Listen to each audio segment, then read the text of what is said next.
ভারতবর্ষের বিভিন্ন জায়গায় এই প্রক্রিয়া চলছে, গোটা ভারতবর্ষ এমনকি পৃথিবীর বিভিন্ন জায়গাতেও চলছে। আমরা ওই জন্য প্রথমেই আপনাদের জিজ্ঞেস করছি, আপনারা ভালো আছেন তো? ভালো আছেন তো? আচ্ছা, এখন বিষয় হচ্ছে ঠাকুরের যারা দীক্ষা নিয়েছে তাদের কিছু কাজকর্ম করতে হয়। দীক্ষা নেওয়ার সময় বলা হয়েছিল যে কিছু কাজ করতে হয়। তো ওই যে দীক্ষা নেওয়ার সময় বলা হয়েছিল যে ইষ্টভীতি, যার যেমন ইষ্টভীতি মনে পড়ে।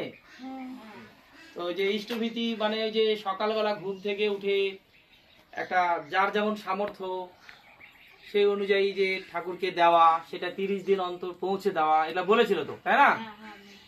তো এই যে ইষ্টভীতি এটা করতে হয় বাবা। এইটা করলে আমাদের পরিবারে আমরা সবাই ভালো থাকি। আমাদের দেখেন যে আমরা যে ধর্মে বাস করি সেই ধর্মের নিয়মই হচ্ছে যে সকালবেলা হোক, দুপুরবেলা হোক, দিনের যে কোনো টাইমই হোক, যে সেবা একটা আমাদের পরম ধর্ম। আমরা এটা আগের থেকেই জানতাম যে জীবে দয়া নামে রুচি বৈষ্ণব সেবন, ইহা ভিন্ন গতি নাই শোনো সনাতন।